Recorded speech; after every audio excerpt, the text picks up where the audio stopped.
Good afternoon and welcome to Lunchtime Series, proudly powered by leadershipbydesign.co, where we aim to add value to people's lives.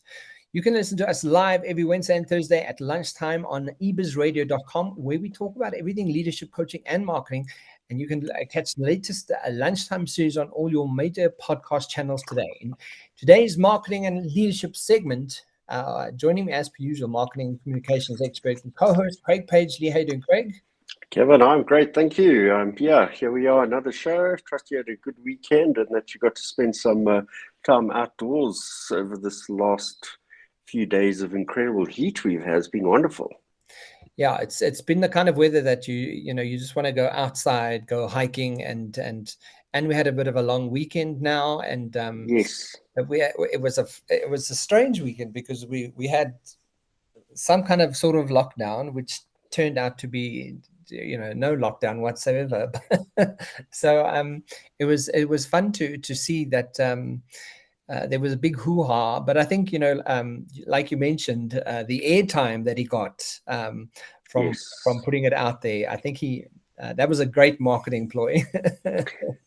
absolutely, Kevin. I think Julius Malema has really learnt how to gather the news media outlets of the world around him and have his say. And you know, South Africa as a nation, many people do not necessarily support him at all, but they really were supporting the nature of what he was trying to portray and put forward. So, big up on highlighting the fact that we have an inept government and there's some issues in the country that need taking care of. Whether he and his party are the ones that be able to actually address that, I don't necessarily believe that, but most definitely across South Africa, every single news channel focusing on the country gave Julius Malema and his EFF party great airtime. So yeah, well done on him for achieving But that. strangely, and maybe this is a conversation we should pick up, Craig, is that strange how we have a new banking system. While this was all happening, we have a new banking system that sort of just popped up in the last 2 days. I don't know if you've seen the shop pay system that suddenly the government has implemented, which is an interesting take on how they sort of did this without bringing it to everyone's attention. But it's actually centralized government banking system that's sort of been implemented, which the government So really then owns. So Kevin, the yeah, that's an interesting one, which government then owns. That is a very interesting proposition, and I think we most definitely will need to look at that because I think it was last week that Shop came to fruition.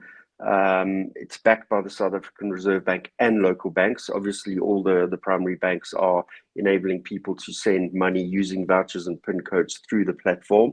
I think what's happened here is that just it's really about understanding the the need to put safety into the banking system in South Africa and eliminates the need for people to carry cash. So becoming much more digitally active in e-wallets and the likes. And there's a lot of commentary for me to share with you in that regard because I'm working with some incredible clients who are really driving that particular proposition. And actually one of them was involved in formulating the rule set for DebiCheck, which was the enablement of ensuring your debit orders are in place on a regular basis. So definitely a really good conversation for one of our next shows. Yeah.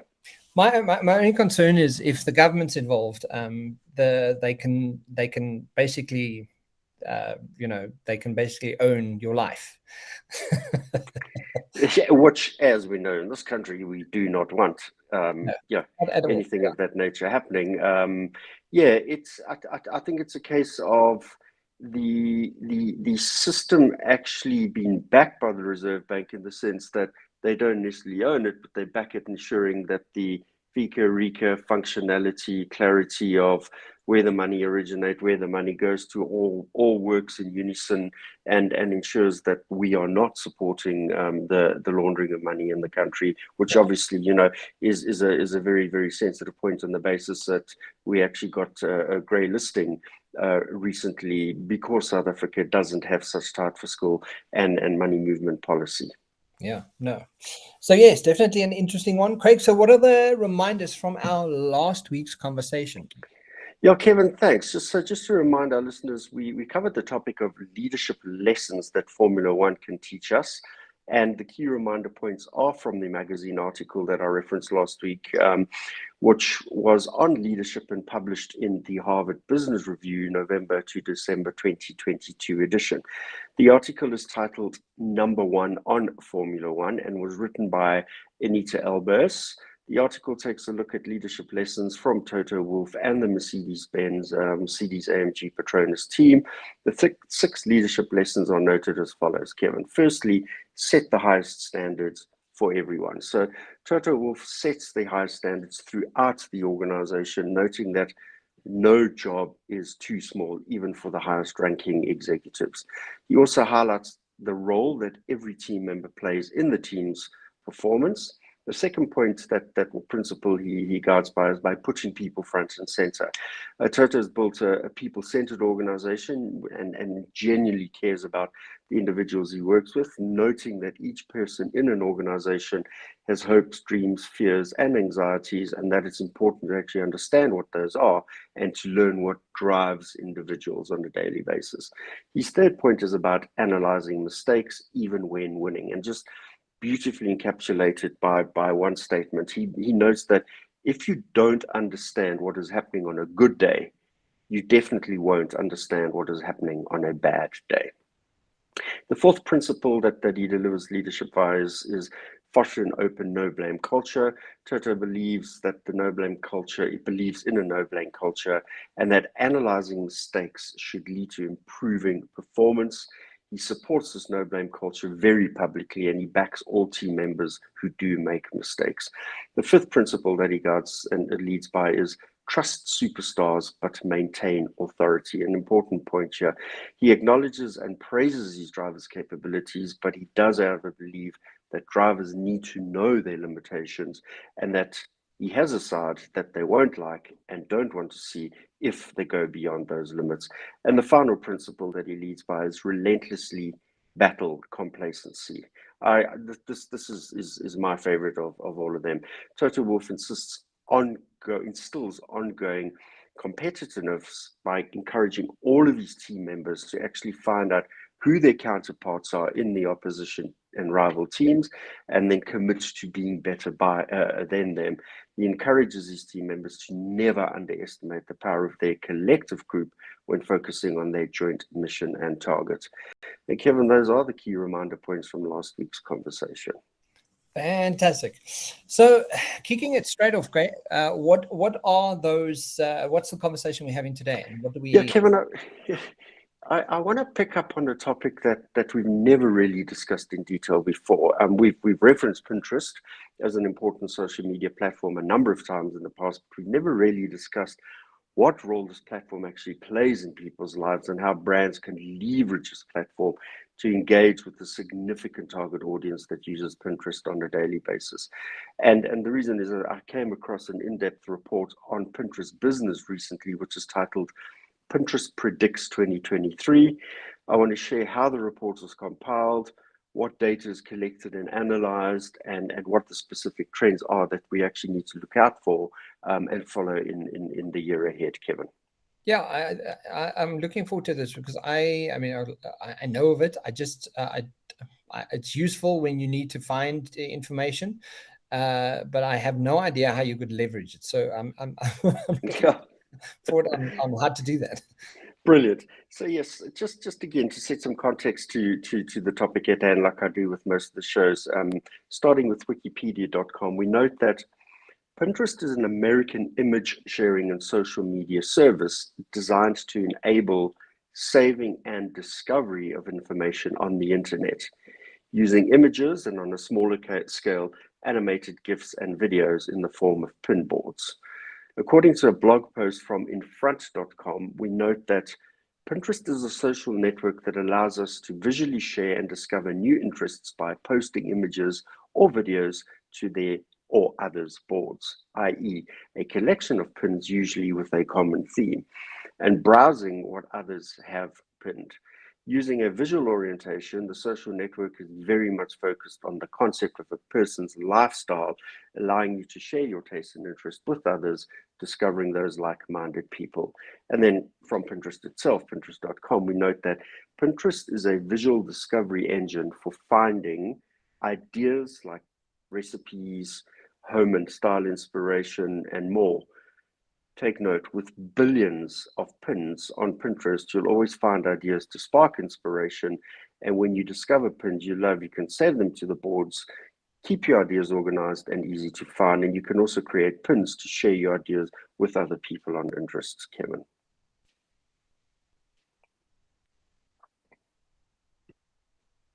Sorry, Craig, my mute button is not working wonderfully. So how does Pinterest actually work? Because one of the things that's sort of occurring to me is we know old Mark Zuckerberg is doing everything in his power to kind of compete with every social platform in the world.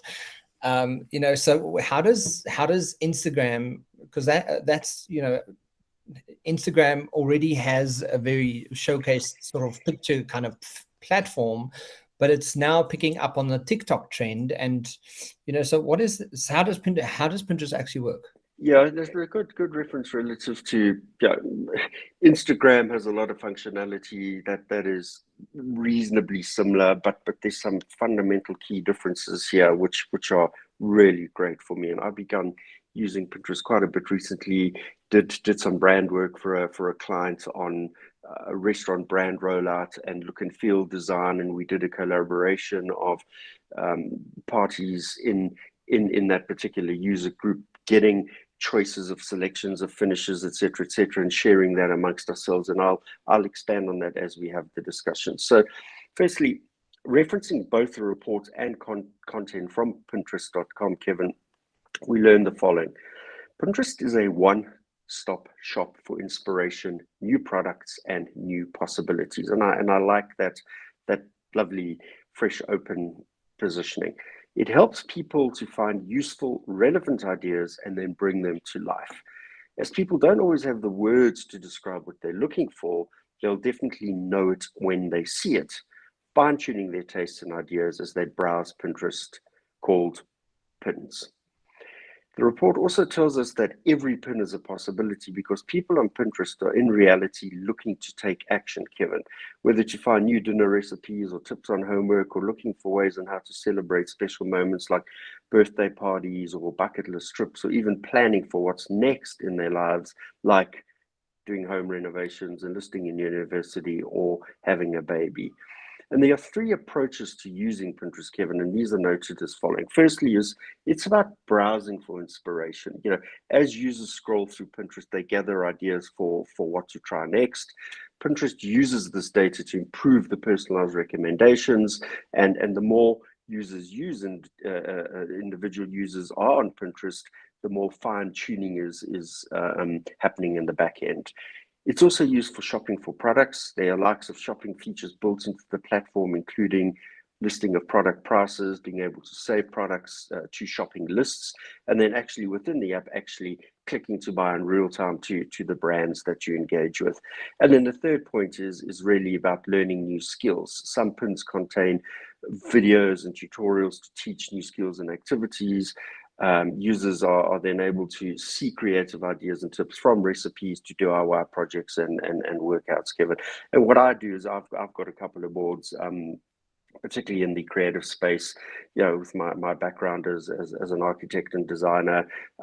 Some of the boards are about illustrations, paintings, artwork, and there's some phenomenal videos and little clips there to teach you to sketch better, paint better, do pottery better, etc. So really great in being able to browse for that inspiration, actually shop for products online, or actually learn a new skill through the platform. Yeah, I mean, and what I also appreciate about the platform is, Craig, they've stuck to their niche really well, and they've created, a very obvious place for you to, if you can't verbalize or articulate what it is you're looking for, you might, when you see it, you might be able to say, that's what Yes. I'm looking for. I remember doing, looking at the, the main bedroom that I wanted a certain look and feel in the main bedroom, and I couldn't quite articulate it. And Pinterest was my go-to kind of place to find an example of what I wanted to recreate in the bedroom. So yeah, I think from that perspective, it works really well. But based on the importance of the report, Craig, what is the methodology employed in producing these trends and the insights? Yeah, it's a good question, Kevin, because I actually spent quite a bit of time really reading through this, because this is a huge platform. It was really important to get under the layers to see how Pinterest actually predicts these trends. So most importantly, the report provides a great overview on this particular question. All the trends come from global Pinterest search data, Kevin, which comprises the analysis period of, interestingly, a 2-year period from September 20 to 22. So it's just not just this instantaneous stuff that's happening. There's a good period of longevity that they work with. And an interesting statement in the report, it notes that picking trends is equal part art as it is science. And I've always loved the balance of art and science proposition in this particular creative world. So your question again is addressed in further detail by Leah Gordon and Sydney Stanback, who have compiled the methodology, or at least expand on the methodology in the report under the section titled Pinterest Predicts the Science Behind Our Future Trends. And it opens as follows. The trend predictions aren't guesswork or clairvoyance, thank goodness. They're based on months of data, rigorous analysis and evaluation by a cross-functional team of Pinterest employees. The Pinterest Predicts for 2023 report shares 27 of the biggest trends that are expected to rise in the year ahead. And people essentially engage with Pinterest to, as we mentioned earlier, plan, whether it is designing a daily dinner to creating those milestone moments. Pinterest is then able to analyze and interpret what's coming next, with the data sets providing a detailed insight into what's likely to be really big really soon, Kevin.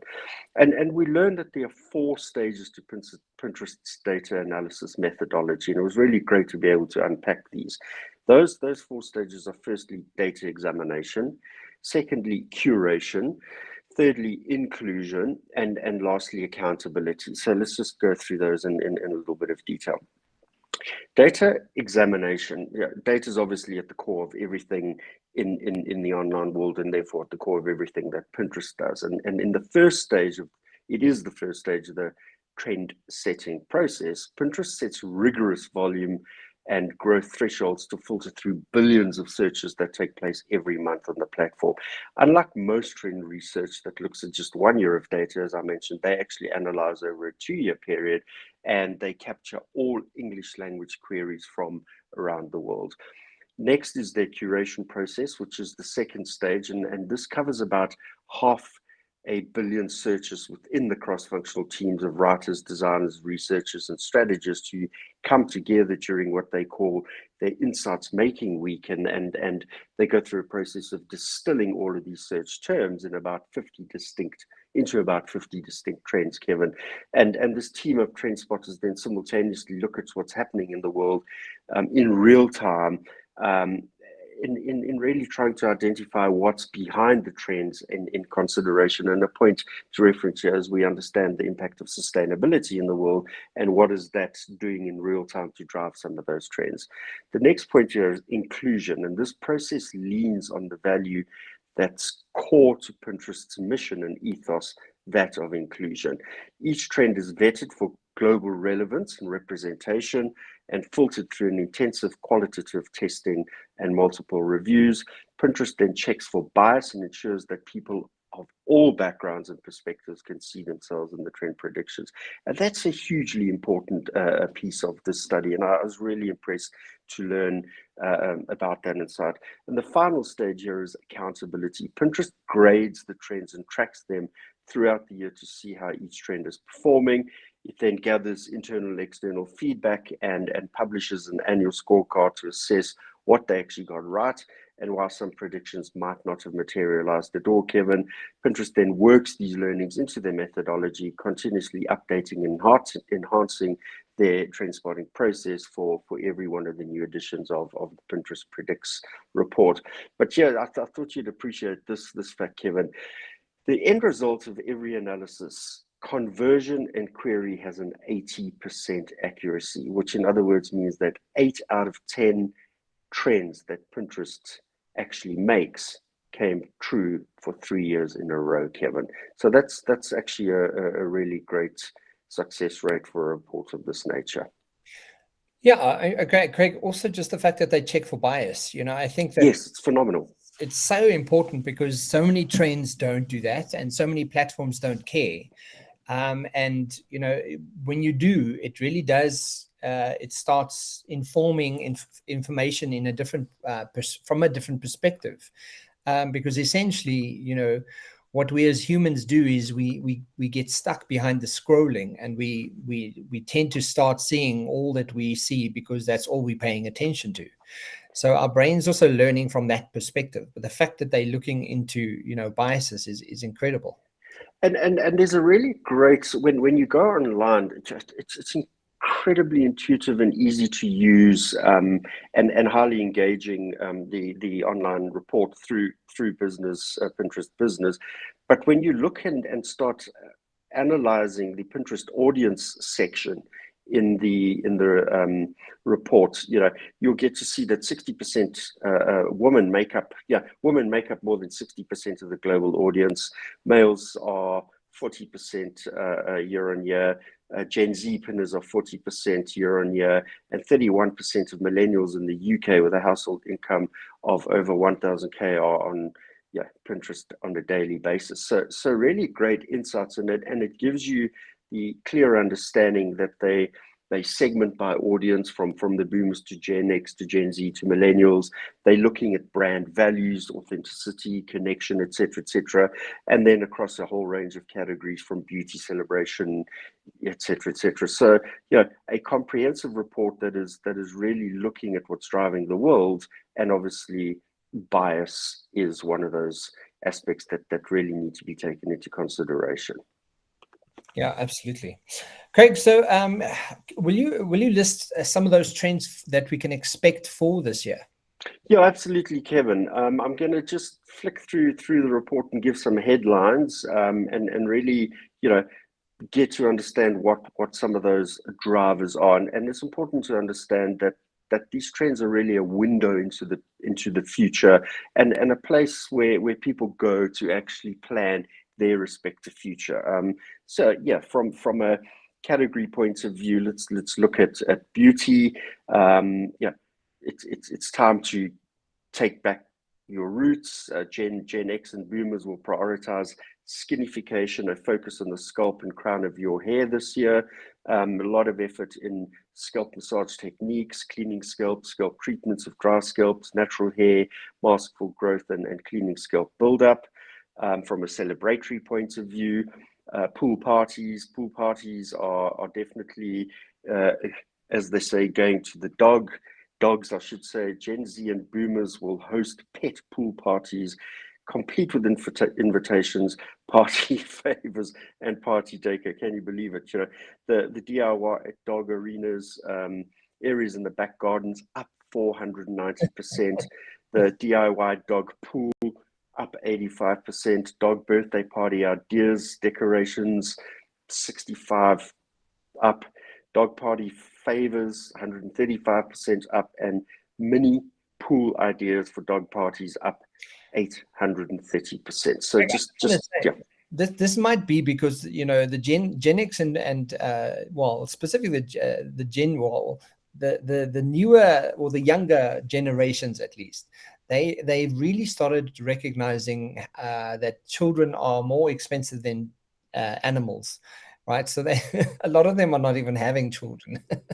So maybe that's one of the reasons why dogs have got their own dog parties happening. Kevin, that's a really good point, but I think it's also predicated in the fact that during COVID, we obviously saw around the world biggest take up of pets ever.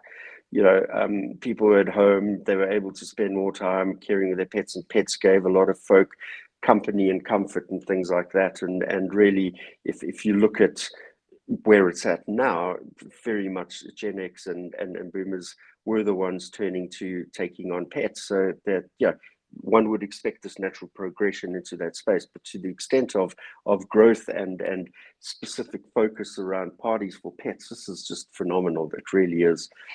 The next one in terms of celebration that I quickly want to touch on is a concept called the YOLO years, which, yeah, more years, more reasons to party, with the likes of boomers and Gen X again planning epic bashes for milestone birthdays, from 100th birthday parties to 50th anniversaries. Yeah, 100th birthday party ideas, there's been a 50% increase in ideas posted.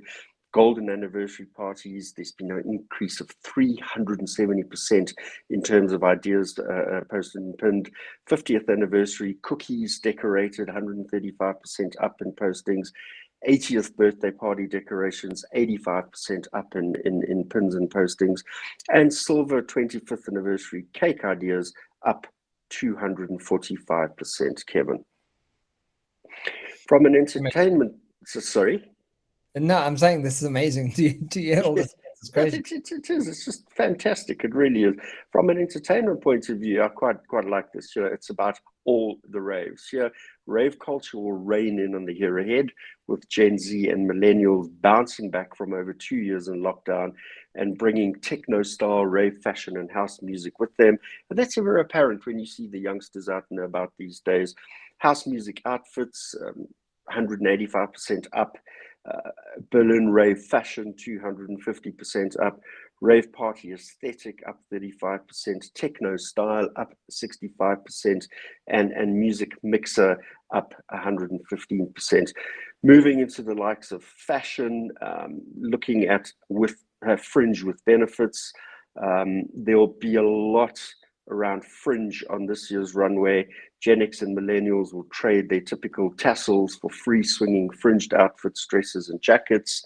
Fringe dress outfits up 255%. Tassel jackets up 60%. Beaded fringe dresses, fringe wedding dresses, and black fringe skirts all up. Quite like this point, it's about sci-fi fits. Fashion is moving light years ahead, with Gen Z and millennials opting for futuristic fits such as cyber streetwear, galactic glasses, and gamer girl styles. There's dystopian outfits up 215%, and avant-garde outfits up 225%. Cyber streetwear up 70%. Again, you know, it's ever apparent when you trawl through the malls in our country. Gamer girl look up 3,370%, and futuristic glasses up 70%. And yeah, I wear spectacles, different styles for driving and computer wear, and I'm quite aware of the different futuristic look that's happening out there. Yeah. One of the important categories is financial services, Kevin. Yeah. Money moves. Gen X and millennials will seek out new ways to gamify their finances, searching for budget challenges and saving games. Really, really great to learn about this. And yeah, who said at the end of the day that finances can't be fun? And take a note of this. There are 1,000 saving challenges, up 185%. There are bi-weekly challenges, up 355%. Envelope saving challenges, or at least savings, up 155%, and 100 envelope challenge up 145%.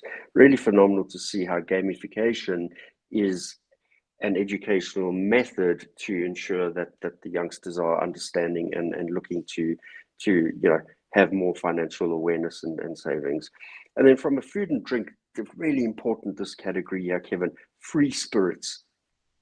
Gen X will demand mock cocktails and low ABV options for all. Happy Hour just got free spirited, as it notes. Fancy non-alcoholic drinks up posts 220%. Mocktail bars up 75%. Cocktail garnish ideas, creative explanation and how to use up 225%. Fancy ice cubes up 75%. And cocktail creative presentations up 555%. Then going into the health aspect here, vitamin seaweed, the coolest superfoods will emerge from the sea, long-standing staple in Asian culture, actually now transcending across other cultures, ocean-based foods and are minerals, favorite amongst the millennials and Gen X.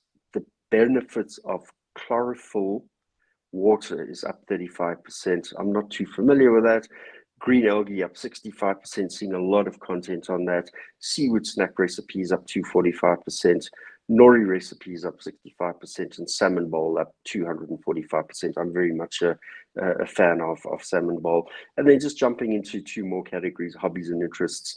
Date different. Gen Zs will embark on a different kind of dating experience, opting for experiential outings such as bookshop nights, museum meets, and aquarium adventures. And really interesting to see these kinds of experiential venues coming into the dating game. Bookshop dates up 195%, Kevin.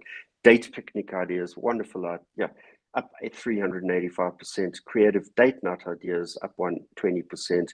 Aquarium dates 235%, and museum dates up 75%. Really great. And then home, chance of showers, no bath, no problem. Gen X and boomers are searching for a shower, and home spa bathrooms. And it states your shower time just got so luxurious, with shower routine aesthetics up 460%. Amazing shower walk-ins 395%, shower bomb 90%, home spa bathrooms up 190%, and doorless shower ideas up 110. Now, interestingly, me as a former practicing architect and interior designer, these are areas that I actually have boards pinned on bathrooms and the likes of kitchens and home stuff as well. So great to see that, and really inspiring. And then just to close on one on well-being, the subheading here being now processing, and here we see Gen Z and millennials seeking alternatives to talk therapy, such as expressive art, music therapy, and arts journaling, and as new creative ways into actually working on themselves. And wonderful to see this. Writing therapy up 1,840%, expressive art therapy activities up 120%, music therapy up 30%, journal writing prompt therapy up 220%, and art journal therapy up 3,755%. And what really stimulated me here is I went back into my archives and I went and found a sheet that I think it's only 2 A4s at this point, but and I found it was dated 2010. I started writing 4 or 5-liner poems and just an expression of where my mind was at that particular point. And I went through these again last night, and I was just so inspired to get back to doing this again after coming across this now processing subset within well-being, Kevin. And I'm actually going to start posting some of those poems that I wrote. That's fantastic, Craig. That's a nice. You should and put them out there on Pinterest and see what. Yeah. I love it. But it's some interesting categories that you're sharing here. Like it's just, you can't believe. I like the date night options, like phenomenal. Going on a date at a museum or a date at an aquarium. I think that's quite fantastic. But I mean, Craig, as we end the show today, what are the key takeaway points for our listeners out there? Kevin, thanks. So the key takeaway points for our topic today, I just want to open with the fact that it is really easy to get started on setting up and using Pinterest to promote your business and your brand, Kevin. And a couple of little tidbits here. Show it, sell it, see it, results. Pinterest works for all kinds of businesses, from content creators to omni-channel retailers, and it's free to sign up. Get a business account. The reason here is you'll get much more out of Pinterest using a business account. You'll get access to special pin formats, fantastic analytics like some of the stuff we've shared today, and a whole lot more. Showcase your ideas, make pins to tell the world what you're about, what your business is about. Choose from formats such as photos, videos, and your idea pins. Engage with your audience. Pinterest reveals your pins to the people that they think are most likely to relate to and love them. People can then comment, react, or even add photos of pins that they've tried. Helps to scale your results with ads, turn your organic pins into ads so that they're actually seen by more people. And the best way to succeed on Pinterest is to combine some organic and paid content. And final point here is make your ideas pins shoppable. Tagging products in your ideas pins makes it easier for people to browse your top picks. You can then search and tag any of those products that you want to recommend to your audience, one click away through a payment gateway, and they can engage with you and purchase directly from you. And those are the key takeaway points from today's conversation.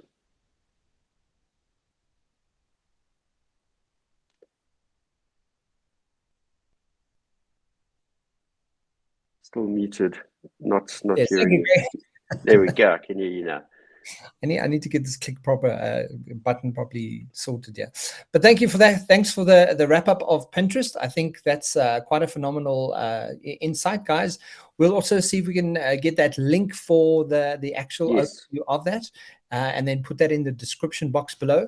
For the quote of the day, I want to leave us with a funny one, Craig. Before you criticize someone, you should walk a mile in their shoes. That way, when you criticize them, you're a mile away from them and you have their shoes. That was Andy. That's great.